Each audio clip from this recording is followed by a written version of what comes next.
lights are out and you stumble in the dark. You kept pushing on, but then you went too far. When your ship has sailed and all your dreams are lost, everything is wrong, you feel like it's your fault. Just remember, I will be there for you, baby. Remember, there's nothing out there to get you, don't forget it. When life feels slow-mo, just call on me. Just call on me. Just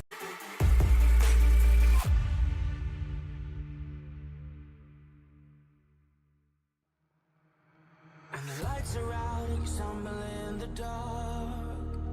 You kept pushing on, but then you went too far.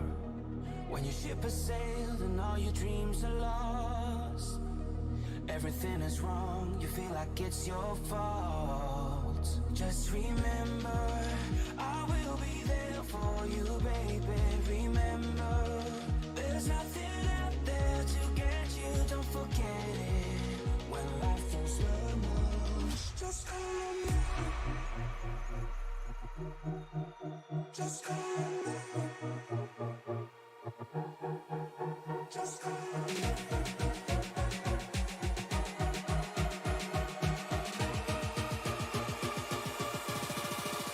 Just call on me.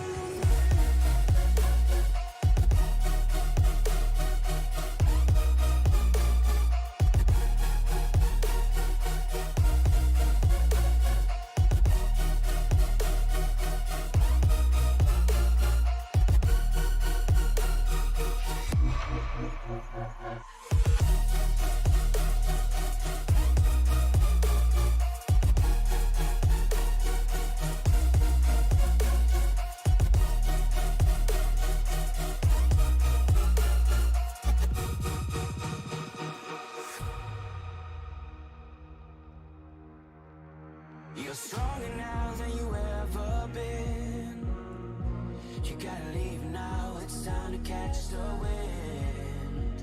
You will climb up high and look through the clouds, and when you're feeling low, I know you'll bounce back. Oh, and just remember, I will be there for you, baby.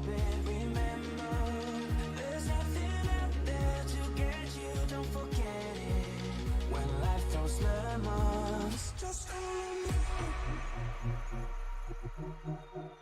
Just call on me. Just call on me.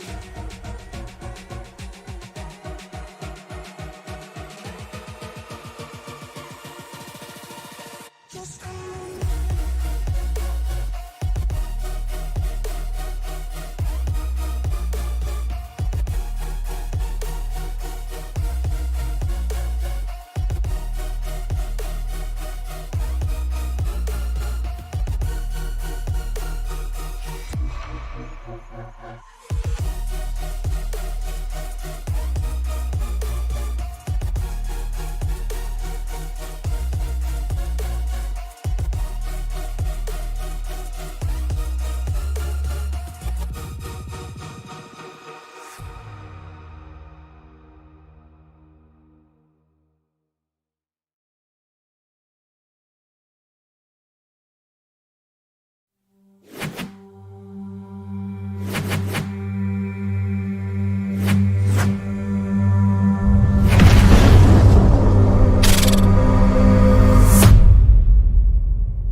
From Atlanta Motor Speedway, the Racers Elite Nextgen Cup Series is here for the finale of the first part of 2024's season.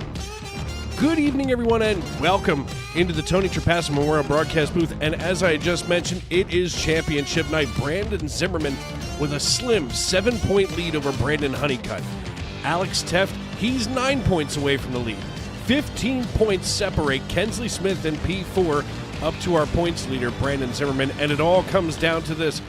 We can talk about next week and the next season coming up, but right now, right here on Sim Racing Media, it all comes down to this. Dave Riegel and Shane Lake with you in the Tony Trapasso Memorial Broadcast booth, and we'd like to thank you for making us a part of your evening, because we'll be with you every step of the way, from the green flag to the checkered flag, right here on Sim Racing Media. And Shane, as you had just mentioned before we went on the air, 3 nights in a row for the two of us. I feel like this is becoming a pattern. And, you know, as we move into tonight's race, I cannot be more excited for the competition we're about to see. We have had some great competition all week long throughout the SRM shows, and tonight is bound to be no exception. Tire strategy will be huge here. Fuel strategy will be huge here. And those top 4 competitors right now battling it out for the championship are going to be keeping a very strict eye on one another to make sure that at the end of this race, only one of them will be on top. Qualifying is underway, but before we get to that, here for the season finale, 81 degrees if you're in the stands. The story right now is that track temperature. Take a look at this, folks. 127 degrees on the brand new asphalt just outside of Atlanta, Georgia. This is actually, to me, all but horrifying, because that's going to mean that for these 15 drivers that are going to be taking the green flag tonight, they're going to do nothing but slip slide around. It's going to be close racing. Of course, since the repave here at Atlanta, this place has turned into what many drivers are calling a mini super speedway. And quite frankly, I think that's exactly what we're going to see tonight. Oh, for sure. Lap times are going to be right around the 30-second range, where with most super speedways, Daytona and Talladega, we're used to seeing lap times in the 48 to 50-second range. Everything's going to happen a lot quicker. And if someone has a tire problem, because again, 127-degree track temperature, it is not ideal for the way these tires are built. Someone's going to end up getting crossed up and take the majority of field with them before this night's over. Well, you know, you say that, and we hope not, that's for sure. And this league is one of those leagues that we don't have to worry about people driving like lunatics out on the racetrack.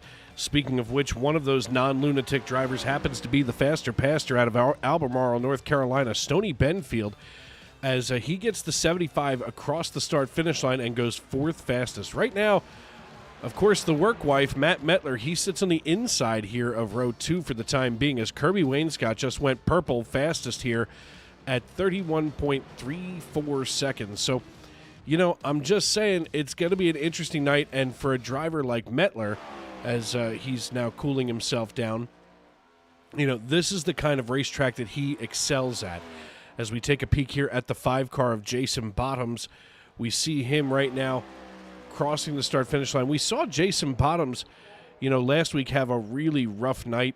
Hopefully he doesn't have more of the same tonight, as he gets the XMS Martin Sports Chevrolet Camaro here. Oop, a little bit crossed up. Speaking of which, Jason Burdick here in the Mavis Tire number 23 Toyota Camry. He's getting ready to start that lap. Let's ride along with him, because I feel like this is something that we don't do enough of at a place like this. Now, as I had mentioned, this is a quote-unquote mini super speedway, and we're going to see these drivers warm the cars up exactly the same way. Yeah, a lot of these guys are going to be running that groove near the top of the wall just to let the RPMs build up, and then first lap's probably going to be a distinctive throwaway to set up the second lap to run the entire lap on the bottom of the track to get that fast time around here. A perfect example was Brandon Honeycutt. First he goes 13th fastest on his opening lap, and now goes 3rd fastest. Now we're riding along with Jason Burdick. We see him here in the number 23 Toyota Camry. As he rolls out of turn 2 and down the backstretch, we can see him holding onto the bottom line. At Old Atlanta, this was a swing out to the wall kind of track, but right now, with this new asphalt, everybody's staying below that seam that you can see right here to the right front of his hood. Now coming through the quad oval, he's going to get as close as he can to the grass without landscaping, and goes from 14th. Wow! We just rode around with the pole winner. What a lap. He just blew Kirby Wainscott out of the water by 1/100th of a second. Kirby Wainscott has to taste blood in his mouth after that one. Oh, easily. He figured he had a perfect lap, and Jason Burdick said, "Nope, I got you, son."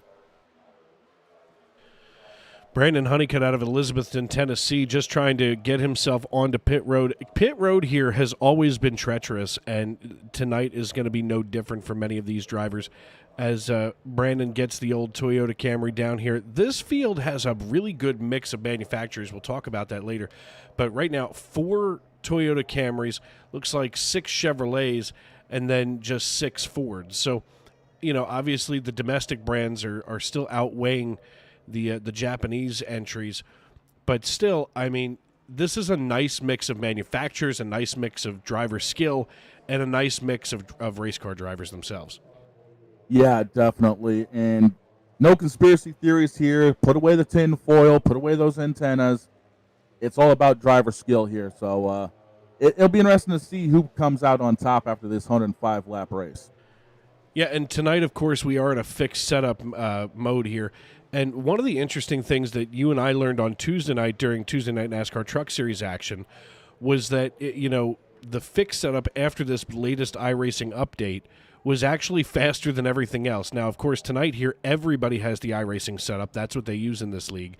And, quite frankly, I'm curious to see how things are going to go now in the post-update world here for June 2024. Yeah, and there's going to be the only thing that these guys are really able to do is a little bit of the creature comforts. A little bit of a steering box update here and there, maybe offsetting the steering wheel, dealing with brake pressures a little bit. That's it. Everything else, same chassis, same motor, same combination. So it's going to be down to creature comforts and who's able to get their car dialed in to be the most comfortable and to be the quickest around this track tonight. Brandon Honeycutt still out here warming up. We'll see who's sitting here in the Discord channel. Let's see who's hanging around. Of course, Race Control up there. Let's get a hold of Andrew Teft, of course, Chief Cook and Bottle Washer. Oh, there he goes. Actually, that's going to wrap up qualifying, so we won't get a chance to talk to them as we had plenty to talk about amongst ourselves. The race is about to grid as we take one quick peek here at the full standings. Just 16 drivers going to take the green flag. Of course, Jason Burdick, we rode along with him for his qualifying run. I don't think I've ever done that by accident.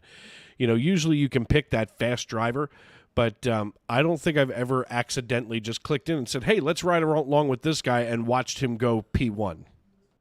Yeah, that was special to watch that car, the way he had it dialed up the entire way around that lap. So that was awesome to be able to ride along for a pole-sitting lap like that. As the drivers are all climbing into their racing machines, we see Jason Burdick as we dropped on down here just above pit road. We're waiting for Kirby Wainscott, Curtis Ecker, and Brandon Honeycutt to hop in. Come on, guys. We got to get through this starting lineup before you start rolling, because we want plenty of time to highlight everything that we've seen this far in the season as Kirby Wainscott, the last driver to slide in there. We may have to catch up with him in just a moment, but Jason Burdick going to be our pole sitter here in the number 23. Kirby Wainscott going to be on the outside of row number 1 with Curtis Ecker out of South Williamsport, Pennsylvania, going to be starting on the inside of row number 2. Brandon Honeycutt, as we had just seen a little while ago, from Elizabethton, Tennessee, he's going to start on the outside of row 2, while row 3 going to feature Truth Hoke and Kensley Smith. Matt Metler, my work wife here at Sim Racing Media from the Mid-South down there in Florida, he's going to be starting on the inside of row 4, while Alan Wild going to be his partner on the outside.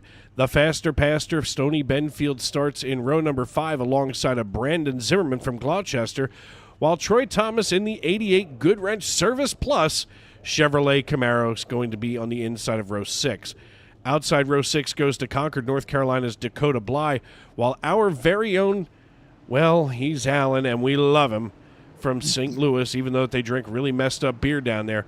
Oh, God. Just shooting the shot early. That's Alan Bergen in row 7. Andrew Teft, one of the chief cooks and bottle washers here, of course, the league owner in the Racers Elite Cup Series. He's going to be rolling off on the inside of row number 8 with Dennis Kane going to be starting shotgun on the field out of Detroit, Michigan. As I mentioned a moment ago, we were waiting for Kirby Wainscott to hop into the car. There he is in the finger-licking good number 10, and he's got to be licking his chops to be up here competing with these drivers tonight as we get ready to go 105 blistering laps.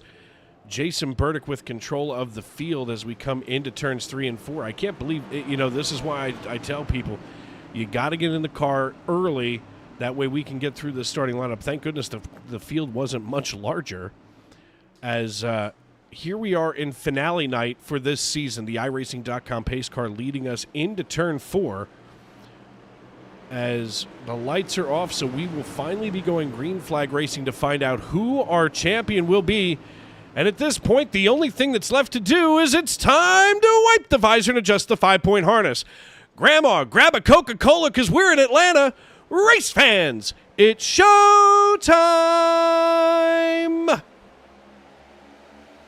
And speaking of showtime, that 23 has taken off like he's got showtime in the tank. Because, wow, what a gap he's got already with Curtis Ecker right behind him. Wow, and they're 3 wide behind him already as everybody trying to find a place to go. Good Lord, pick a spot as we go down the backstretch. Take a look here. That's the 15. Wow, Kensley Smith just fell like an absolute stone as he now sinks back through the standings. Of course, it looks like the 88 having some kind of connection difficulty, so hopefully he can get that settled in. But Curtis Ecker here, as he is drafted just up to the rear of the 23, has decided it's go time, and he's going to be representing those of us here in Pennsylvania very well, making a pass for the lead here in the backstretches. He's going to be pushed along by Matt Metler. Well, I'd be holding off on that lead talk a little bit right now because it seems like that 23 is trying to dive back to the inside. And that's what this track is going to do is, well, I think Metler had an idea of going 3 wide, but Curtis Ecker will clear everybody, lead him down into turn 1. Believe me, Metler knows what it's like to be the meat in a sandwich, that's for sure, as he gets himself out of there and they go single file on the low side. Matt Metler running P2 right now behind Curtis Ecker. I don't think I've ever had this much difficulty deciding who I wanted to do better here. Either my work wife, Matt Metler, or Curtis Ecker representing Pennsylvania. And, of course, South Williamsport, home of the Little League World Series, the Little League Hall of Fame, as Metler is all over his rear bumper. Jason Burdick has faded back just a little bit here to give some room to these 2 guys, and they are tighter than a snare drum behind him. Yeah, and that, again, with Atlanta now driving like a super speedway, you're going to see a lot of the lines going 2-3 wide. We're going to have to find out who's going to be the better pusher and who's going to be the better leader by the time this race is over, because that could be what decides the championship after the next 100 laps.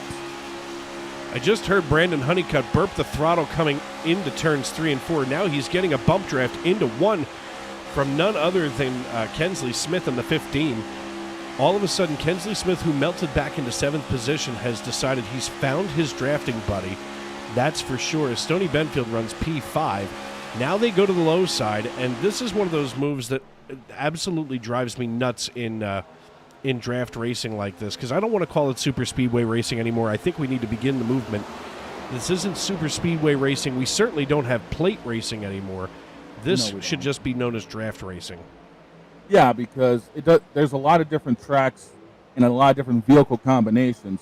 Look at the trucks at Charlotte and then Vegas, and obviously here at Atlanta. Xfinity Series cars have a lot of the tracks where they can basically try to hold it wide open. Yeah, it's now draft racing, plain and simple. And we're seeing a prime example of it right here. I'll be writing a tweet to Bob Pockris later, that's for sure. I hope that he can get on board with us and maybe drink a little bit of the SRM Kool-Aid. Of course, I say Kool-Aid, but what I really mean is Long Island iced tea from our friends down there at the Captain Morgan Distillery. Well, I'd be enjoying that drink right now because we got ourselves a nice little 2x2 freight train going on here. Little bump out of the 23. It didn't go so well for Burdick.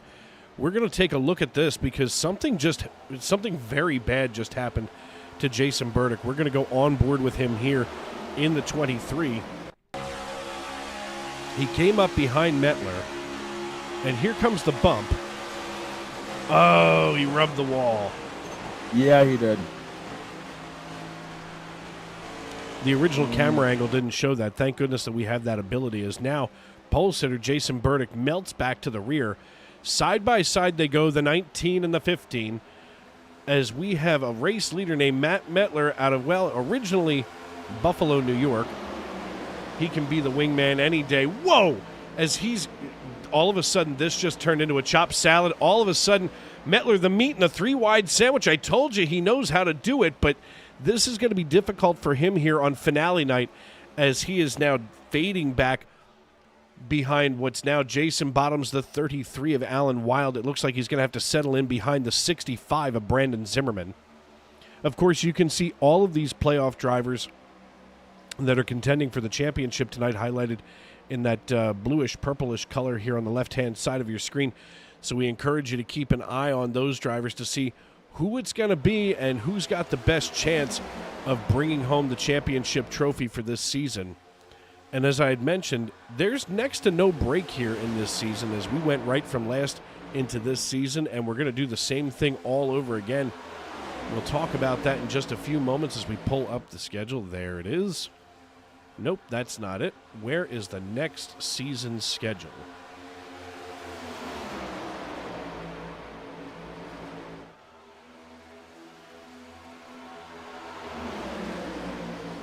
As you're looking for that, I've got my eyes drawn to the lead with Truth Hope looking like he's going to try to take over from Curtis Ecker.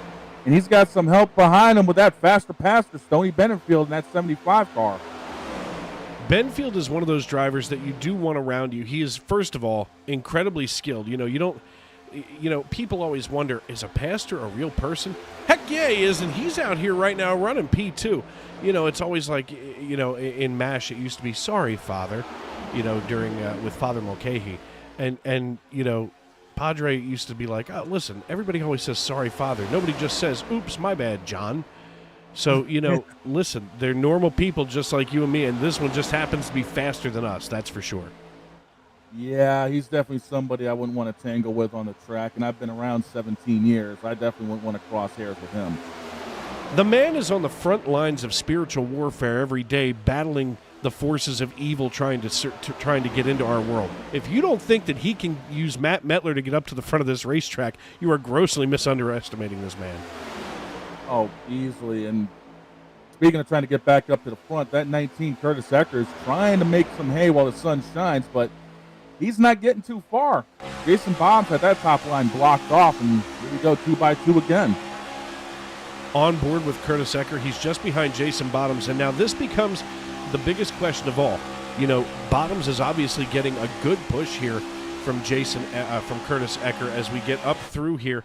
Now the question becomes, does Bottoms bring along Ecker? He does. There's nothing more frustrating to me than when you help somebody get up to the front of the pack to take a lead away and you abandon them, you abandon the person who just helped you get up to where you were. Don't think as drivers we don't keep a checklist in one of these type of races for who does what to us, because believe me, I've had to do it a time or two. Yeah, definitely. 1,000%. As I do take a quick peek here, just trying to find out where we're going to be next Thursday as we're going to start the next season. We'll be back at Daytona here in the Nextgen cars. And I'll tell you what, another season. So we get to watch this draft pack once again next week. And then, of course, we take off for the rest of the season. So, folks, we encourage everybody to tune in next Thursday night as well as we get ready to start the next season of Racers Elite Cup Series action. Yeah, something tells me that we're going to be in for another thrilling season with these guys, because with it coming down to 4 drivers and 15 points now, I don't imagine what next season's going to bring. Look, I'm the first person to admit that, at the outset of this season back in February, at least the outset of the SNN season, I said, leave me at SNN. That gives me a couple of nights a week to work and I'll be fine. And then they offered me the Racers Elite Series, and not really offered me, but said, please. And I said, all right, I'll do it. And I have not been sorry one iota. No, because these guys have put on some amazing actions. It looks like Jason Bottoms got a little bit crossed up off of 2 and had to bail out of it, and he's falling straight to the back of this lead pack. Curtis Ecker leading us back to the line, 17, now 18 laps in the books as he crosses. Curtis Ecker, our race leader right now, currently running 175 miles per hour into the turn. and he's got Kensley Smith all over the rear bumper. The thing is, if you can't hold it in front of that driver behind you, this is exactly what happens. Now Kensley Smith and Brandon Honeycutt, a pair of playoff drivers out here duking it out already. They're going to overtake you in the blink of an eye. And, of course, I say that, and we want to keep an eye on the fact that, Kensley Smith right now, he runs P4 just 15 points off of the lead, and Brandon Honeycutt is 7 points off the lead. So as it runs right now, Honeycutt still has a really good shot, if he were to stay up here in the lead, of bringing home that championship trophy. Yeah, but there's still a long ways to go in this race. Anything can happen. Strategy is definitely going to be a factor towards the end of this, because 105 laps, you're looking at about 2-3 pit stops. It's all a matter of timing it out and knowing who you want to work with. Yeah, and I mean, drivers generally have about 5 sets of tires. Now, on a racetrack like this, especially with that new asphalt down there, tire wear not going to be the issue that it used to be at Atlanta before the repave. And here, wow, shooting up to the high side of Stony Benfield out of nowhere. He hops out of line in front of his teammate, Alan Wild, and now goes too high, rubs the wall, drops down in front of Kensley Smith, holds it together, and now that top line going to have to reform themselves here on lap number 20.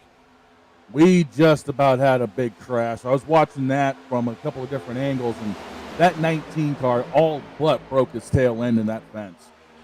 I mean, the only upside to some of these drivers is the fact that they do have the fast repair in the pocket.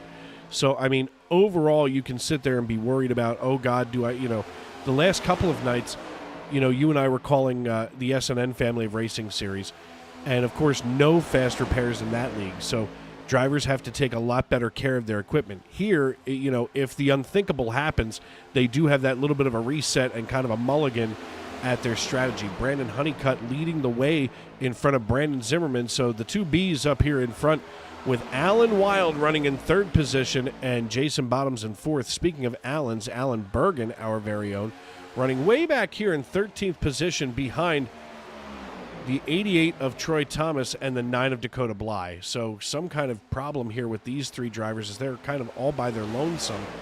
Nobody able to get, let's just say organized and up here with this pack of wild animals. Actually, that might be strategy, just kind of riding back through the first round or two of pit stops and then try to do something later on, because a quick caution will catch these guys right back up. Well, and that's very true. I mean, you sit here and you watch some of these races, and we saw it, we saw it last night, as a matter of fact,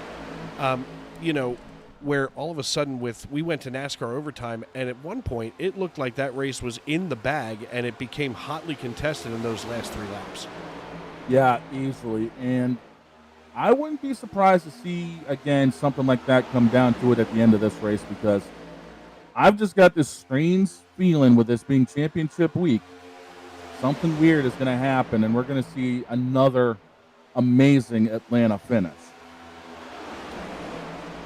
Brandon Honeycutt and Zimmerman leading the way here with Alan Wild in P3. Everybody kind of trying to find their way as we go here on board with Kirby Wainscott in the finger-licking good number 10 out of Sparta, Kentucky. Obviously, he's running on 11 herbs and spices to keep himself up here with this top 10, as he's now going to try to draft up just behind Kensley Smith. Now, the question is, as we look out the rear, what's Mettler doing? Matt Mettler, never the kind of driver where you can, count him out. He doesn't, rethink, he reloads. Yeah, I think he's just kind of storing some notes right now, figuring where his car is going to work better. And he'll be around before the end of this, I'm sure. 26 laps in the books. I feel like it was just a moment ago where I said 18, and realistically it was about 4 minutes ago, as we are moving quickly through this race, a quarter of the way through now, as we see Kensley Smith here in the 15 work the high side just behind Truth Hoke in the, all of a sudden we're shuffling. Brandon Honeycutt now, as Honeycutt goes to the high side. Truth Hoke in the Wrangler 59 running on the low side just in front of Stony Benfield. Now, my thing, and maybe I'm just a little bit of a superstitious person, if I was Brandon Honeycutt, would I have really brought a Davey Allison paint job to Atlanta? I mean, we all know how 1992 ended for him. Well, so Everybody needs a hobby. Track temperature being discussed between the drivers right now, 129 degrees on the asphalt. That is slicker than slick. I mean, that's like a slip and slide out there at 180 miles per hour. Yeah, that's like driving Eldora when you finally get all the fluff rubbed off of it, and next thing you know, you're nothing but sideways the entire way around. Now Alan Wild being scored P2. It looks like Brandon Honeycutt has slid back into P8. So a big shuffle here atop the pile. But this front group still able to hold themselves together as Brandon Honeycutt in the 13 works to the low side of Matt Metler in the 3-1-1. Yeah, these guys are starting to get a little bit organized. They're trying to click some laps off because we know pit stops are going to be happening within the next roughly 20 laps or so, I would say. So it's just a matter of kind of getting through the first stage of this race, first good segment, figure out what you want your car to do, figure out who you can work with, and then just keeping a notebook, and then go from there. Brandon Zimmerman, our points leader, currently our race leader, as he gets the 65 up to the point.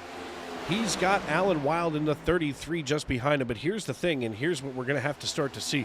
Truth Hoke in the 59 is now, back, let's see, just about 0.2 of a second.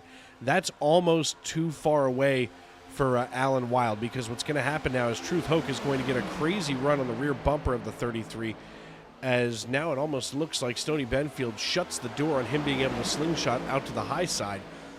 Now, all of a sudden, they get all of themselves single file here on the bottom. That leaves Stoney Benfield and Matt Metler, as well as, let's see here, the 15 of Kensley Smith, all alone on the high side. Yeah, but we've seen it before here at Atlanta where 3 or 4 cars on the high side can actually be stronger than 5 or 6 on the bottom. It just depends on who's in that line pushing and who's in that line leading. Well, right now, leading is our points leader. And you know what? Brandon Zimmerman has had one heck of a season. In fact, as I peeked at his stats earlier, I could not believe how this young man wound up atop the pile. No wins on the season for Zimmerman. 3 wins for Brandon Honeycutt. And, Honeycutt's still 7 points behind Zimmerman. Now, you got to keep in mind, Zimmerman has 8 top 5s and 11 top 10s with just 13 bonus points, 20 bonus points for Honeycutt. So in raw points, he's 7 points ahead of Brandon Honeycutt. With the laps, though, that's where he made the difference. He's got all but an extra 105 laps on the season, which is all but a full race, as Honeycutt with 13 starts and Zimmerman with 14. So obviously it's encouraged to make every race of the season and consistently do well. Out of 14 starts, 11 top 10s is pretty darn good. Yeah, and that's the one thing that doesn't matter what form of motorsport it is, any driver will tell you, consistency wins championships. And we could possibly see it here tonight at the end of this. Listen, I remember Benny Parsons telling me on NASCAR 99, consistency, consistency, consistency. Well, he ought to know. He had the right side ripped off his car in his championship run in 72, and they were able to put that thing back together, and he only lost, or was about 100 laps and still ended up winning the championship. Did you know Benny Parsons was the first driver to have an onboard camera in the car? 1979 Daytona, if I'm not mistaken. All right, you beat me. You win. Here, and I thought I was the only keeper of useless information, and there it is. When it comes to NASCAR, there's no such thing as useless information. Listen, this sport does better than almost, and you know that I bleed baseball all season long. Yep. But NASCAR and baseball do 2 things very well. 1, they promote themselves very well. 2, they take care of their history better than any other sport. Yeah, and we talked about this way back when it was Throwback Weekend. It still rings true. NASCAR knows how to protect itself and protect the history that it has. I mean, look at some of the paint jobs we have out here on the track tonight. The 15 car Kensley Smith is obviously a nod to Michael Waltrip. The 13 of Brandon Honeycutt's a nod to Davey Allison. So we've got a lot of people who also keep an eye on the history of the sport that know how to preserve it. So it's great seeing a lot of these throwback paint jobs as well, because a lot of these guys grew up as fans, and they're just paying homage to some of their favorite drivers. Speaking of Kensley Smith, just as I was about to talk about that number 15 Napa Auto Parts paint scheme, did you just see him knife his way through the field? That was impressive. Kensley Smith just cut between 3 drivers and drove himself to the lead without even blinking. That might be a DEI Super Speedway aero package in that machine right now. Yeah, that's definitely a rad motor underneath the hood of that car. Yes, I went as far back to say rad. What does that tell you? Well, it tells me that you're at least older than 35. 38 in September. Attaboy, Luther. I was just at the very end of rad. Oh, I grew up watching the rad motors, starting with Earnhardt and Skinner dominating the restrictor plate races, and then we saw Ken Schrader with P3 starting to do well, and then DEI came through, and, well, as I say, the rest is history. Quite literally history, considering DEI has been mothballed since the Wicked Witch of the Southeast decided to do what she did to that organization. You know, I remember when I got into the sport, the very first race that I ever watched flag to flag with was February 18th, 2001, of course, the day we lost Dale. And, you know, before that, I was watching it kind of passively. My dad, when I was a kid, attended bar on a Sunday at the fire company in our social quarters, and I would go down after church and hang out with him. And there were 2 old guys that would watch the race like their lives depended on it. And I would sit there with them and learn about it. And, you know, over the years, I just got more and more into it, and obviously have now turned it into a complete disaster of a nightmare. You know, where I always think to myself, and of course both of those old guys happen to be dead now, so I wonder if they're watching this going, well, we knew the kid was going to do something eventually, and here he is.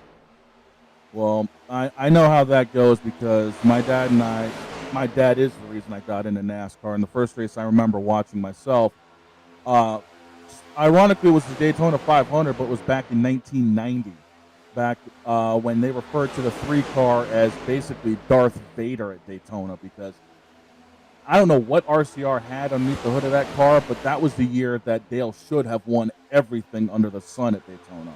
So imagine the household. Yeah, it was. Imagine the household, because my dad was an Earnhardt fan. I started out watching with Rusty Wallace back in the black and gold Deuce, and then I moved over to Jeff Gordon. So imagine the household I had. Yeah, I don't think that I would have been very happy if, you know, nowadays I'm just old enough where I think to myself, all right, you know what, if my kid wants to grow up and like somebody I don't, that's fine. All of a sudden here in the broadcast booth is the work wife, Mr. Matt Metler. Matty, what are you doing up here? Well, I figured I'd stop in and say howdy before I kick off my broadcast with Mike DeMoney at 8:50 ever since my controller disconnected out there in turn 2. Or wheel, I should say. I was wondering what happened to you because all of a sudden you disappeared, and, you know, here we are yammering, doing that thing that we do so well. And all of a sudden I looked up and you were down in the pit, and now you're here in the broadcast booth. Listen, where are you and DeMoney going to be tonight? Where can people find you? Well, it's a brand new league, I believe, for SRM, 8:50 Eastern time, and that is going to be at Daytona with a brand new road and plate league that we're going to be kicking off here on SRM. So obviously it's going to be on YouTube. So after you get done watching Dave and the dog father, Shane Lake, tearing it up, come over there and hang out with myself and Mike DeMoney. Hang along for the ride. Buddy, listen, nothing makes me happier than to know that you're going to sit along Mike DeMoney. I mean, that's always a lot of fun. It's been a long time since Mike and I have been able to work together just because of time difference and scheduling conflicts. But listen, you go ahead and have a blast with him tonight and send my love. Hey, will do. You guys have a great rest of the broadcast. And Dave, if I don't see you, I will see you Sunday night, my man. Absolutely, folks. As a matter of fact, since he brought that up, make sure that you tune in with us at 7:30 Eastern Time right here on Sim Racing Media to hang out with Matt Metler and I as we bring you all of the action from the SNN Cup Series. And you know what? Every week I get to work with some of the coolest people on earth, and none of us are even wearing a shirt and tie. I know I'm not. I mean, it's still like 80-odd degrees here in Maine, so I'm kicking it in a t-shirt and a pair of basketball shorts, and I'm enjoying the action here. It's nice and cool where I'm at now because I got the fan blowing on me. I'm a happy camper watching this race. Yeah, and this is going to be one for the record books, as now Kensley Smith has worked his way up to the race lead. We saw him slice through the field like crazy. Now your points leader, Brandon Zimmerman, is running in P3, with Kensley Smith and Brandon Honeycutt running 1-2 for the time being. As we take a look there, I mean, Honeycutt runs in second place in the points, now second place in our race tonight. Kensley Smith runs P4 in our points, but just 15 points off the lead over Brandon Zimmerman, off of Brandon Zimmerman. So the question becomes, does Kensley Smith, as much as you want to be a good sportsman and, of course, a good teammate here on the racetrack, don't you think that there's just a little bit of him that goes, go ahead, bite the wall? Oh, I'm sorry, but if you're battling for a championship, sportsmanship goes out the window. I don't care who you are. And I know personally, I'd be like, I want to see you guys have a problem so I can drive off, because that's exactly what he needs to win the championship. It's not going to do him any good to have Zimmerman finish behind him, because Zimmerman's going to walk away with the championship. He needs Brandon Zimmerman to have a rough day in order to win the championship. Yeah, and we don't talk about that enough. I mean, right now, there's three out of the top four, three of them are from Driving Extreme Inc. Just one driver, that's Alex Teff from Chicken Coop Racing, as now coming down pit road, first in line, is Kensley Smith and Brandon Honeycutt.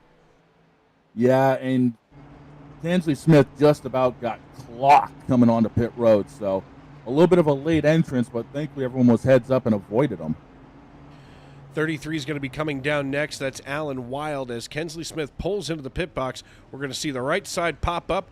The left side's going to pop up, and you just watch this one, folks, as he gets ready to roll. Here they go, running around the back of the car, changing those tires, getting a full tank of fuel in here. He drops down and drives away from the idle car of Matt Metler. Yeah, it looked like a really solid pit stop for him. Now it's going to be interesting to see where he cycles out, because the top three cars, Brandon Zimmerman, Kirby Wayne Scott, and Curtis Ecker, have yet to pit. The faster Pastor Stoney Benfield comes down pit road. He's joined by Truth Hoke and teammate Alan Wild. Metler, of course, still down on pit road. Of course, we just heard from him, and now every time I see that, it's going to drive me nuts now that it's here on my timing and scoring screen. Kirby Wayne Scott, though, cycles to the race lead. Obviously, these drivers think that they can make this on one stop from start to finish. Well, that's going to be a little bit dicey, because 51 laps from now is 102. That's going to leave them 3 laps short. So could we see a little fuel conservation? Well, at a place like this, especially now, let's talk a little bit about drafting. If you're the leader of a pack, you have to remember that your foot is mashed into the floor, maybe burping it going into 1 or 3. But for the most part, your foot is mashed into the floor. The person behind you is able to burp that throttle, get off of it, and use your air coming off that rear spoiler to save a little bit of fuel. So all of those things considered, now it becomes, does Kirby Wayne Scott want to hang back? And maybe that's how he's been out here as long as he has been, as he's going to get ready to come down here on lap number 53. Yeah, so he might be the one to try to extend this to the end and try to snake a win. But again, the fact is, with these cars, it's really hard to save fuel, because it's not a carburetor. These cars are electronically fuel injected. So it's not like you can lift, coast, and actually be able to save a little bit. Thanks for stealing the EFI off the front of a 1995 Ford F-150. I remember when that was such a big deal when the F-150 went fuel injected, and of course then they got that bonus fuel tank on some of those models in about 1995 through 98. And I remember people thinking it was such a big deal. It wasn't an extra fuel tank. All they did was split them in half to distribute the weight evenly. Yeah, well, unfortunately, the biggest thing that was wrong with the Fords was circled. Look in the emblem. The one thing, and I'll never forget it, driving a 1997 F-350 brush truck from the fire department, we're out in the snow, and I put it into four-wheel drive, and I still had no grip. And I thought, what in the world's going on? Because I had never driven a Ford. I mean, I'm a Dodge guy. And the dude sitting shotgun next to me goes, you got to lock the hubs. And I said, I what? He said, you got to lock the hubs. So I hop out, look at, he explains how it gets done. We both get out. I go to lock them, and the darn things are frozen from the snow that we were in. Oh, that's just lovely. Yeah, it was a joy, let me tell you. I'll tell you Brandon right now, Honeycutt, our race leader here on lap number 55 ahead of Kensley Smith as they go 1-2. At this point, it's going to be a while before Brandon Zimmerman, 3.14 seconds back. It's pie time for him as he leads Jason Bottoms in the 5 by 3.6 seconds. So, right now, Jason Burdick would be, Andrew Teft would be the lucky dog. This is kind of interesting. They almost need a caution, and I don't want to see one, but they almost need one for everybody to get bunched back up to be the way we were. Yeah, because the way these pit stops fell, Honeycutt and Smith were working together towards the end of that stint, and look where they are now, completely pulled away from everybody. But even still, it's not going to be enough for either one of those two to win a championship because Zimmerman's right there behind them. These two need to have a caution and get the field bunched back up and shuffled and hope that Zimmerman falls back in order to end up winning this championship. And right now, it doesn't look like it's going to happen. Nope, Brandon Honeycutt with a commanding lead right now with Kensley Smith. I mean, realistically, this is kind of the interesting battle of the day where Kensley Smith running P4 and Brandon Zimmerman running, that's P4 in our points. Brandon Zimmerman running P1 in our points is now behind Kensley Smith. My goodness, all of a sudden I couldn't read fast enough as I was trying to switch between screens here, watching this race and, of course, trying to get the stats out of my mouth. That's why I keep a spare notebook for everything. Well, unfortunately, the iPad is also my Stream Deck. I upgraded, I think I told you the other night, I upgraded from the 15-button standard Stream Deck and went with the iPad, the Stream Deck Mobile, and now I can have up to 64 buttons. This thing is like a Christmas tree. Oh, I'm sure. And trust me, I wouldn't mind having something like that myself, but being an old-school sports guy, nothing beats pen and paper for me. I like the pen and paper, but I also write in Chinese. I have written notes to myself to remember something and thought, what was I saying? You sure there's no Chinese order? I mean, for some reason, every time I write a note, I suddenly feel like I need to write a 63C next to it to remember where on the menu it was. That's spicy Szechuan chicken. I do like a Szechuan. Oh, good Szechuan.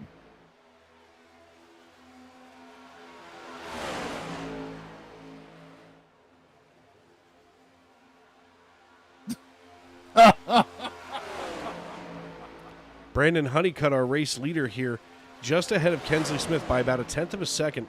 Now, just behind them, we can see creeping into the picture, that's Andrew Teft in the 98. Now, Andrew Teft kind of hanging around here, trying to keep himself competitive with these leaders.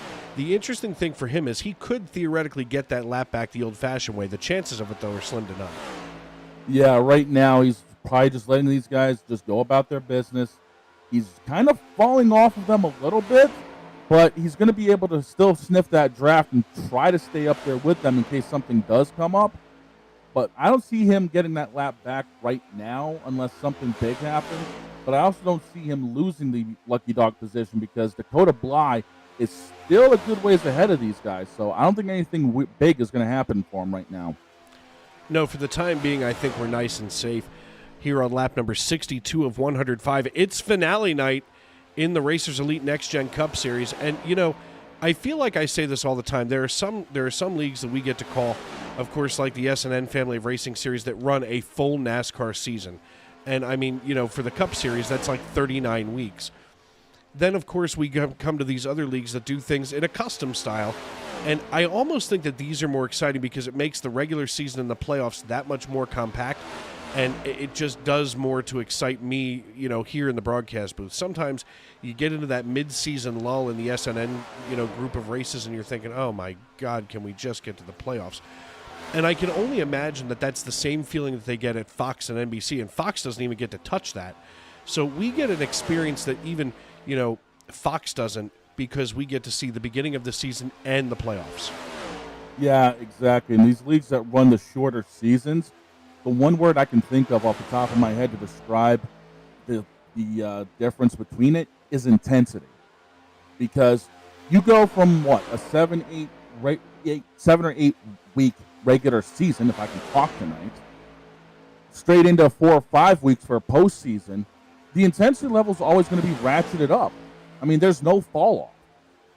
So that's what makes this so much better, in my opinion, is the intensity level is always going to be ratcheted. And when you finally get down to the final race of the season, it's twisted to a full-blown 11. Oh, yeah, absolutely. I mean, we see that here now as Andrew Teft starts to draw into those two race leaders on lap 66. I would be awful sad if we don't get to see some more big pack racing before the end of this. And as I say that, we look back here to Jason Bottoms, Curtis Ecker, and Kirby Wainscott. They run 4, 5, and 6 right now. I mean, Curtis Ecker and Kirby Wainscott both had some time at the front of the pack in P1. Now as we work lap number 66, they've fallen off a substantial amount from Kensley Smith, all but 5 seconds and then some. So, something's got to give here to get these three drivers back up there against those top two. I'm telling you right now, about 2 laps ago, we almost had something give because Brandon Honeycutt all but dumped that 13 car. It never fails as soon as I look away from something that something else happens on the racetrack. I wish I could have about 9 monitors and 14 split screens on our broadcast. Yeah, that would require basically having an entire wall, but It's fine. yeah, It's not that expensive, right? $1,000 or so for the monitors, I think. It's fine. It's fine. It's fine. We'll get it there. It's fine. I've always been fascinated by, the NFL Red Zone experience, because especially when you're watching those guys in the command center, basically switching between games continually on a Sunday afternoon during the 1 o'clock, games, that I think that is almost baseball overload. You would need to basically medicate me to get through those 3 hours. Medication or liquorcation? A little bit of both. Actually, if you mix the two together, I've heard that works out. Yeah, the only problem is you wonder where you are at 10 o'clock at night. Look, as long as I don't wind up in Bangladesh wondering where my pants are, I feel like it's an okay day. As long as you're not saying, dude, where's my car, I think it'd be an okay day, too. Can you imagine every Amish person has once upon a time woken up thinking, dude, where's my car? Dude. I can make that joke because we know that they're not watching. Oh, that's not about right. I'm not wrong. No, you're not wrong, and I'll tell you someone else who wishes they could make that joke. Our own Alan Bergen, who's now gone 2 laps down. I don't understand what happens with Alan out here on the racetrack. He starts off so strong and then just fades away like a distant memory. And, right now here he runs in 15th position. In fact, listen, I'm not trying to make any suggestions here, but if he decided that he wanted to, put it on the hauler, it might not be a bad thing and just come up and hang out with us. It wouldn't be a bad thing. I mean, at this rate, he's going to need a miracle to get back up inside the top 10. So right now, honestly, pride be damned. As you set yourself up for the Al Michaels, do you believe in miracles call? I'll let you handle that one. I'm good. I didn't even, the best part is when people ask him about that, it's something that, I can experience from up here in the broadcast booth. I've done it, calling high school football during the fall. But, Al Michaels always says, listen, it just happened. It just came out of my mouth. It was just what kind of transpired there during that game. And people are so shocked that it wasn't planned. No. You sit up here in a broadcast booth, and before you know it, you've all of a sudden coined a phrase by accident. Do you believe in miracles from Al Michaels to Bedlam at the Bank from Scott Fransky? I'll tell you right now, the one that sticks out in my mind the most is Mike Joy calling Dale Earnhardt home in 1998. 20 years of trying, 20 years of frustration. He didn't have that plan. No, or I just forgot the guy's name. NBC. When Dale Jr. won in that same year in 2001 at the Pepsi. Alan Bestwick. Alan Bestwick. Sorry. Suddenly I forgot his name completely. Quite frankly, he doesn't know my name either, so I'm not too bothered. Yeah, those 2 calls really stick out in my mind. And that's the thing. Everything is ad-libbed in the heat of the moment. And next thing you know, you come up with a call that 25, 30 years later people are still talking about. Yeah, I mean, when you spend enough time at the microphone like Al Michaels did, I mean, you're bound to find some wild stuff in the clip library. You know, I mean, Al Michaels has basically spent 50 years somewhere with a headset on.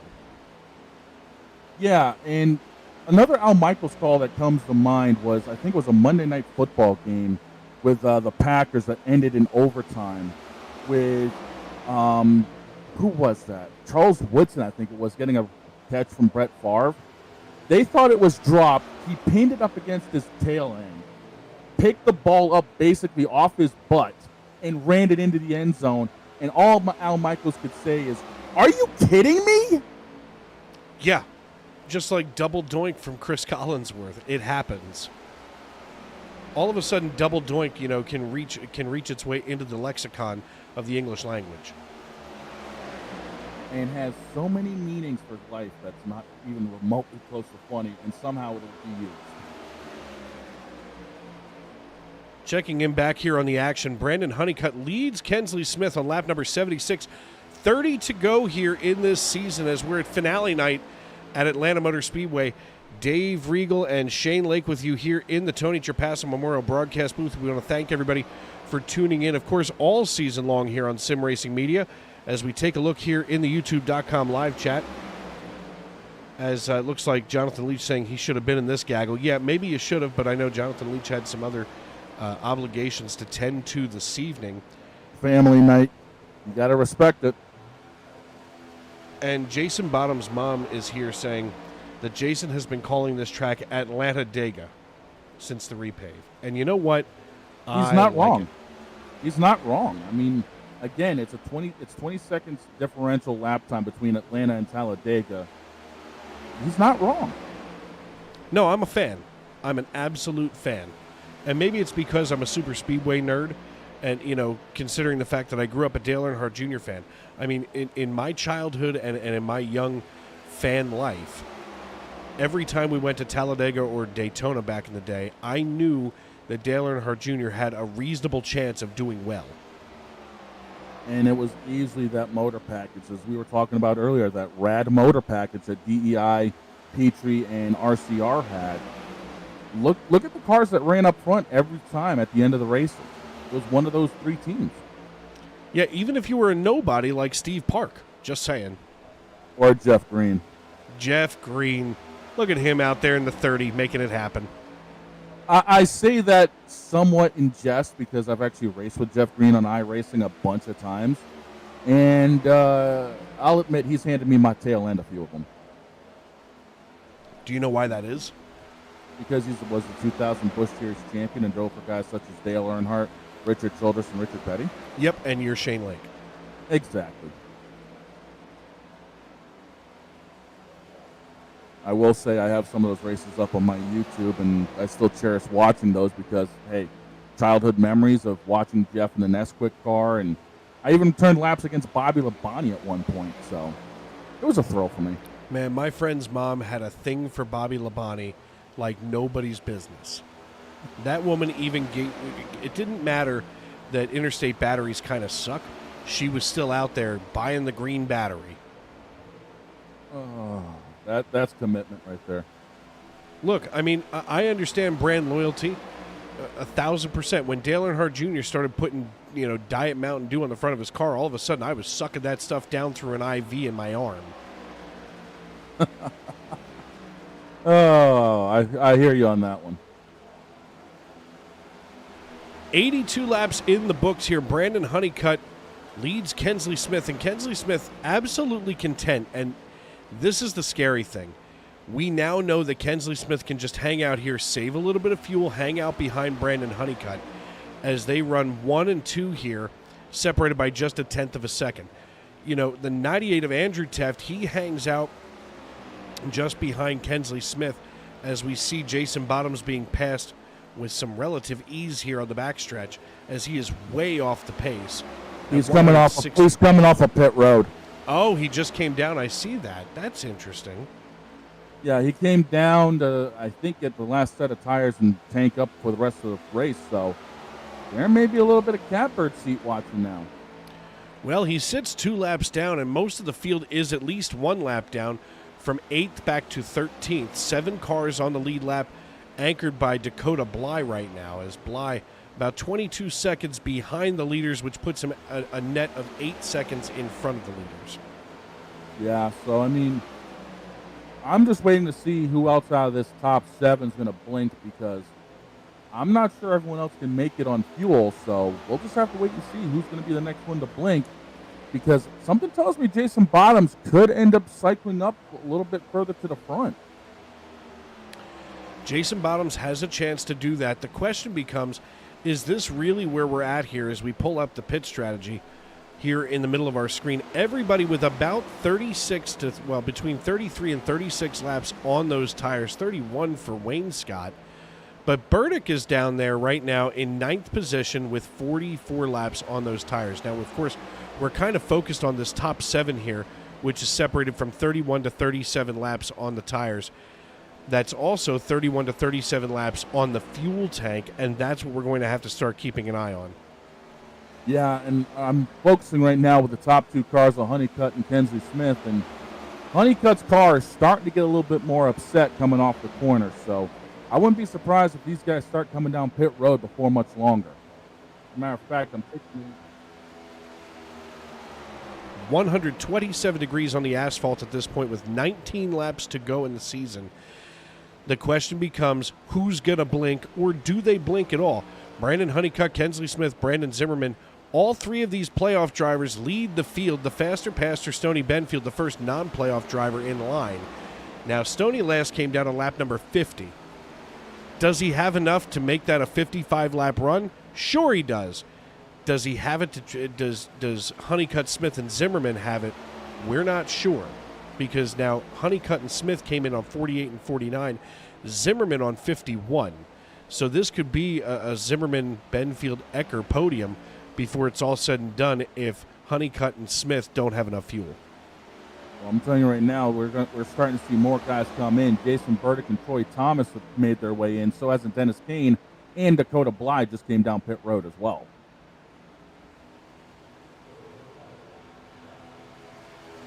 Brandon Honeycutt with a controlling lead over the field.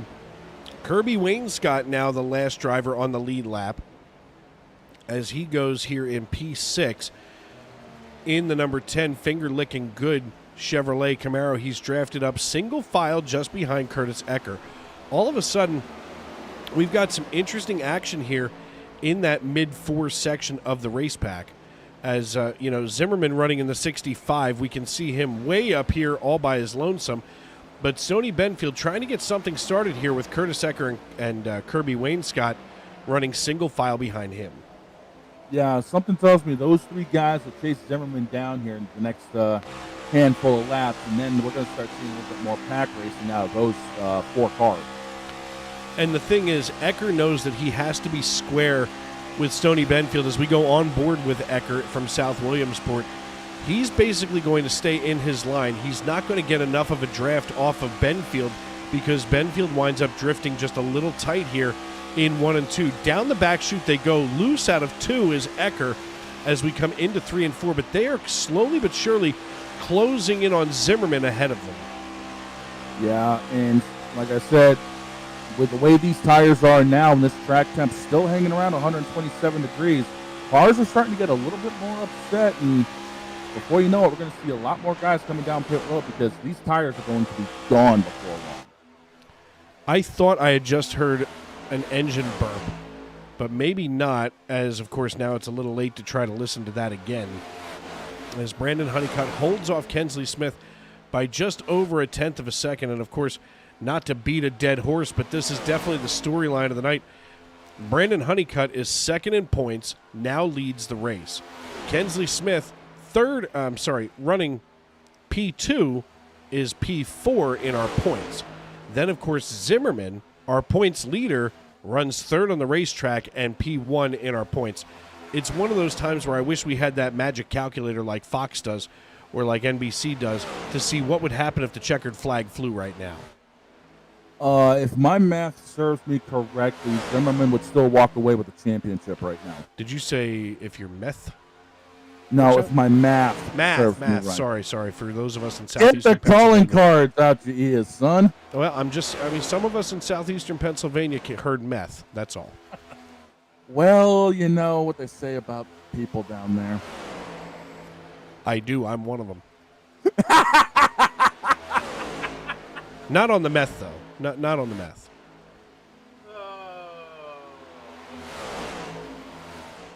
The 13 is going to come down pit road this time. He's made the announcement on race radio as he stretches himself here to the low side. So now we know that he can't make it on fuel. He will after this. I'm guessing we're just going to see a splash and go as he burns the right rear off coming onto pit road. Does he get down to pit road speed? Yes, he does. As the Elizabethton, Tennessee driver going to go down here into the fourth box. Yeah, now the question becomes, how long can Kensley Smith stay out? He can stay out as long as the fuel holds out. Let's see if Honeycutt's going to get tires here as well. Yep, he might as well get them all because that means that he knows that Kensley Smith can't do it either. Kensley Smith down pit road this time by. Here it is. This is the move of the race that we've been waiting for all night long. Kensley Smith down pit road in the 15. He's got Brandon Zimmerman and Stoney Benfield behind him. Zimmerman going to come down pit road. Now let's see what happens with Stoney as he stays out. Ew, the pastor praying for a caution or possibly that fuel to hold the rest of the way? Hey, I'm just saying, if Jesus is your co-pilot, it's time to switch seats. The 15 only got right side tires. Obviously, he wants that thing as loose as humanly possible. Right sides on these things will make you loose as a goose. Let's see what happens with the 15 as he gets back up to speed. He's got a putt-putt here below that red and white line. Of course, that red and white line, Coca-Cola colors, which, of course, was invented right here by Dr. John Pemberton in Atlanta, Georgia. Oh, this could be huge. Kensley Smith looks like he's going to cycle out ahead of Brandon Honeycutt, but he's also on older tires. Honeycutt's going to be up to speed, and he's going to be drafting up onto him. This has to be tempting for a driver like Stoney Benfield or Curtis Ecker. Right now, Stoney Benfield is behind his teammate in the 33. That is Alan Wild. The question becomes, can Stoney get behind him and save just enough fuel to make these next 8 laps disappear? That is going to require a lot of cruising because I don't know if he's going to have enough to make it happen. The Mash on a Garage cheering on Truth Hoke and Troy, as of course that's Troy Thomas there in the 88 down 2 laps. Truth Hoke down a pair of laps as well in the 59 Wrangler machine. As we work here with now going to be 7 laps to go at the line. Stoney Benfield, your race leader, behind his teammate, the almost down a lap Alan Wild. Curtis Ecker out of South Williamsport runs in P2, keeping just behind Stoney Benfield. Kirby Wainscott in the 10, now gapped by 6 seconds here as we work with 7 to go. Yeah, and right now, as the championship sits, Brandon Zimmerman would still walk away with it because he's had enough of a gap between himself where right now Brandon Honeycutt and Kenzie Smith would have to hope for Zimmerman to DNF at this rate in order to win the championship. Curtis is going to be Stoney Benfield going to be pitting this time by calling it out on the radio. So he's letting Curtis Ecker know that if they want to do this, they got to do this together. Save themselves because you never know what's going to happen on the final lap of this race. We could still see NASCAR overtime coming here as moves have got to be made. Stoney Benfield coming off the pace. He and Alan Wild both down pit road. Oh, Alan Wild gets loose in front of Stoney. They both get slowed down just before those yellow commitment cones. That's going to cycle Curtis Ecker up to the race lead. So now South Williamsport, Pennsylvania's very own Curtis Ecker ahead of Kirby Wainscott out of Kentucky. And I'm pretty sure Ecker just called it out. He's got to come down as well. Yeah, that doesn't surprise me. No one would, the way these tires are, no one was going to be able to hang on for as long as they were hoping for. So it doesn't surprise me people are coming down to get new tires. 5 laps to go in the season. Next week, we start a brand new season at Daytona International Speedway. But before we do all that, we've got to get through this as now Kirby Wainscott takes over the race lead. He's going to cycle to P1. Obviously, Wayne Scott has just committed himself to, I'm going to stay here and make the best of this. Yeah, he's got enough of a gap where he can kind of coast a little bit, but I'm not sure how long that's going to last because a 6.8-second lead right now is about to get eaten up. 4 laps to go, 3 at the line. Now we would be in that NASCAR overtime window that would trigger all but automatically as Brandon Honeycutt runs P2 to Kirby Wayne Scott, a non-playoff driver, leading this piece here with 3 laps to go on lap 103. Folks, we want to thank you for tuning in with us tonight and every night of this season.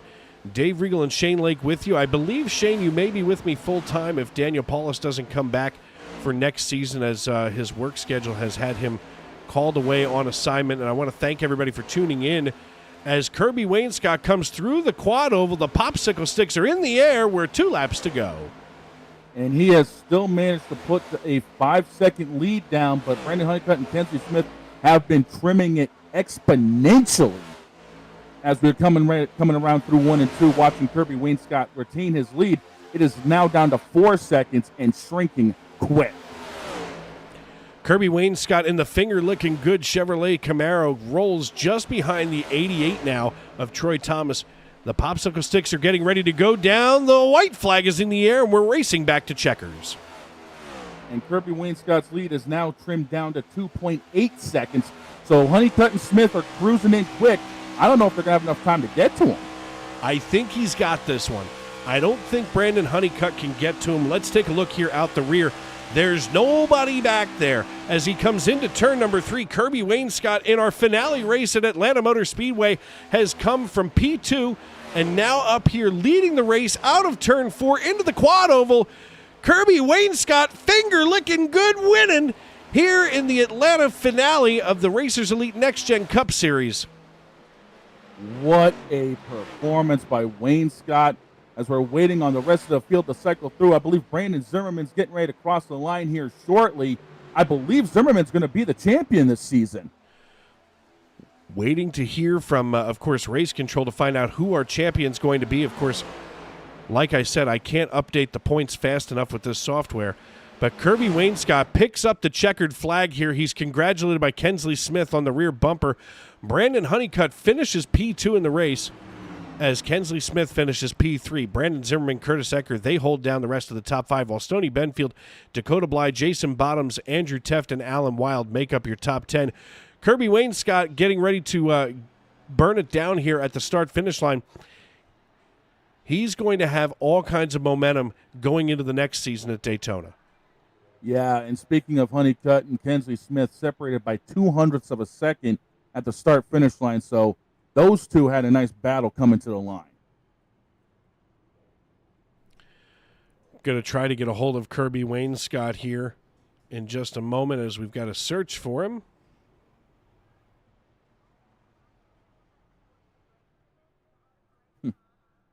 As we're waiting to see the rest of the points, I'm pretty sure if my math is serving me right, Zimmerman will walk away with the championship. So he had enough of a gap between himself. I'm looking through my own point math here. Zimmerman, it has been confirmed by Art Race Control. Zimmerman is your champion this season.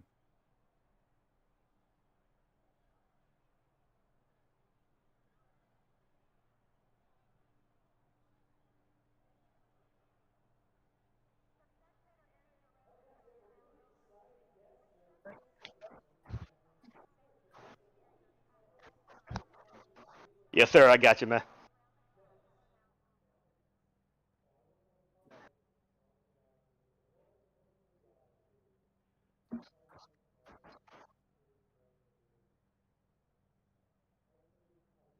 Yeah, I was nervous about having a speedway be the last race. I feel bad for Honeycutt. They had a great plan, but Kirby, I don't know how he did it. I guess he had a bigger fuel tank. I mean, I'm shocked that he made it last on one stop. But yeah, I was just trying to stay clean and get a top 5, and hopefully that would have been enough. And I guess it was. Yeah, I mean, it's an impressive time when you're able to. It's an impressive time when you're able to sit there and still pull off that performance the way that you did. I mean, this season you wrap up here in Atlanta. Now we get ready to look forward to the next season. What's going to be your plan as you now get to go into next season as the reigning champion? Well, hopefully grab a win this season. I feel like Matt Kenseth. I got the championship. I didn't really do nothing. I just got a bunch of top fives, and that helped me out there. So next season, I'm gonna try to get some wins for sure. Yeah, I mean, But you wrap up this season with 9 top 5s, 11 top 10s out of your 15 starts. I mean, that's impressive. Obviously, it proves that you got to make every race, and you really did. You're the only driver that made all 15. oh well, yeah, right there. It shows you then. Just be committed, and that's what I did. And many of us should be committed, that's for sure. Before we cut you loose, who helped you get it done this season here on the 65, and who's going to help you get it done next season? I gotta give a shout out to DEI. Great team. A lot of fun with those guys this season. We helped each other. We learned from each other. Just an overall a great experience for me.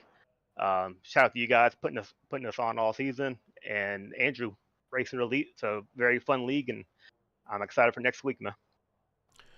All right, buddy. Well, listen, good luck next week as we get ready to unveil the next season here in the Racers Elite Next Gen Cup Series. Congratulations, Brandon Zimmerman, your champion here in, of course, the Racers Elite Next Gen Cup Series. Shane, we're going to send you on down here to Kirby Wayne Scott. Just arrived in victory lane, Dave. Thanks. Kirby, my friend, how did you manage to go 52 laps on a tank of fuel and tires that should have fallen off a lot quicker than what they did? Well, about the last 10 laps, I was about 40 to 50% throttle. And I kind of started saving like around lap 10. I kind of saw where the fuel was going to be, and I'm like, if I can stretch this first run out as long as I can, I might have a chance to stretch out the second one too. So, well, it definitely paid dividends because everyone else was coming in behind you. You were able to put a big enough gap on it to where everyone was sitting in your rearview mirror. This has got to be some serious momentum heading into next week at Daytona for you. oh yeah, absolutely. That's 2 wins I've gotten in the last couple weeks, and granted, especially there's kind of super speedway drafting track, so that's definitely some momentum for Daytona for sure. Well, before we cut you loose, my friend, who helps you get it done on this finger looking good number 10 Camaro? Well, of course, KFC. I mean, I'm fueled by fried chicken and mashed taters. Interview of the season right there. Interview of the season. Kirby Wayne Scott, victory lane, everybody. Kirby, congratulations. Enjoy this one, my friend. Thank you guys very much. Appreciate it. Thank you. Dave, back in the booth with you. Well, unfortunately, I can't find Brandon Honeycutt anywhere in the Discord chat, so we're going to go to Kensley Smith, driver of the number 15 Napa Auto Parts Chevrolet Camaro.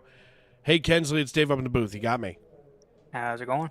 Man, it's going good. I mean, listen, you fall short of the championship here, but at the same time, you put the fear of God into just about everybody as you were really making a run here for the win.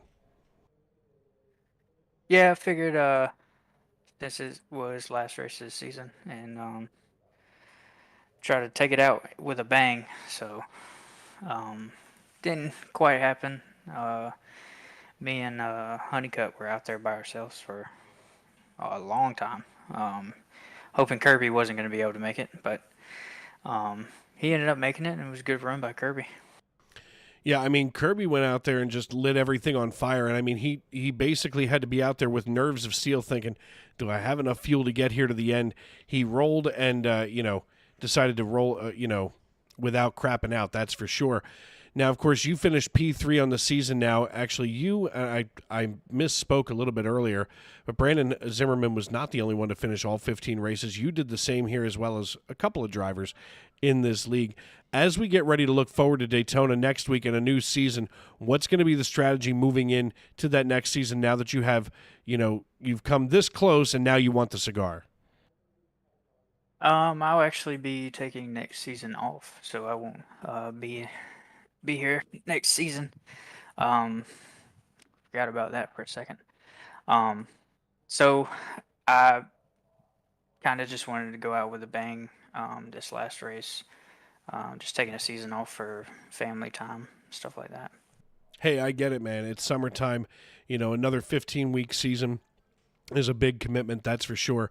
But, you still put on one heck of a show tonight and all season long. I know that I've been thrilled to watch the 15 roll around here because it just, as I had told you before, that lights it up for me. Michael Waltrip, back when I was a kid, all of a sudden, he was there at the front of everything on the super speedway side. You nearly did it tonight here in Atlanta. And before we cut you loose, who helps you get it done on the 15? Who do you need to shout out and thank for tonight? Of course, my wife and my daughter for allowing me to take the time to do this. And then, of course, Andrew for putting on the league. This is a fantastic league. A lot of these guys in here, I can consider friends now. We spend 3, 4, 5 nights a week together racing out here. So a lot of camaraderie in this league. And then, of course, you guys at SRM for putting the broadcast on, and my team driving Extreme Inc. Even though I won't be here, they'll still be here. So I wish them luck next season. All right, my man. Well, listen, congratulations, and hopefully we'll see you season after next, because I know I'll be waiting for the 15 to roll off once again. Thank you, sir. Well, Shane, another one in the books and another season down in history here in the Racers Elite Next Gen Cup Series. Of course, it is championship week in the Racers Elite series of racing. And I got to be honest, man, this has been a pleasure to call this league this season. Yeah, it has. I've been around for a handful of them, whether it was the truck series in Vegas that went from green to checkered straight, whether it was the finale here at Atlanta that saw strategy play out. This league has definitely put on some amazing races this season. It absolutely has. They have not disappointed whatsoever. And our final results of the point standings, Brandon Zimmerman comes home with the championship in his hand. Brandon Honeycutt finishes in P2 of the championship. Kensley Smith, Jason Bottoms, and Andrew Teft, your top 5. Truth Hoke, Alex Teft, Dennis Kane, Ira Kohlhaas, and Greg Robinson make up the top 10 of your championship drivers here in the playoffs. And just proud of what all of these guys did this season, and it makes me incredibly proud to have been the voice of this league all season long. And one final look at our race results from tonight, as we would be remiss if we didn't highlight that for sure, as Kirby Wainscott out of Chicken Coop Racing brings home the checkered flag. He's followed on the podium by Brandon Honeycutt and Kensley Smith. Brandon Zimmerman finishes in P4, while Curtis Ecker and Stoney Benfield finish 5th and 6th.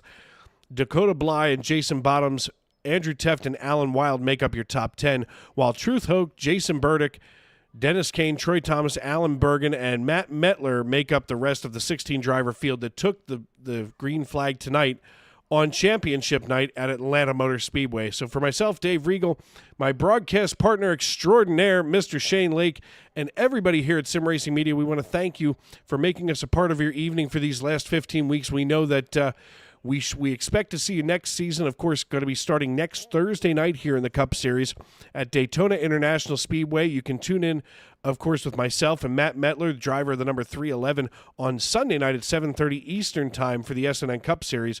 And, of course, 6 nights a week of racing right here on Sim Racing Media. Make sure that you subscribe, turn on those bell notifications so that you can be told every time we go live on SRM. So one more time, want to thank everybody for tuning in, making us a part of your homes, on your phones, wherever you may be and however you may be listening. And tomorrow and every day as you walk down the road of life, please don't play in traffic. Good night, everybody.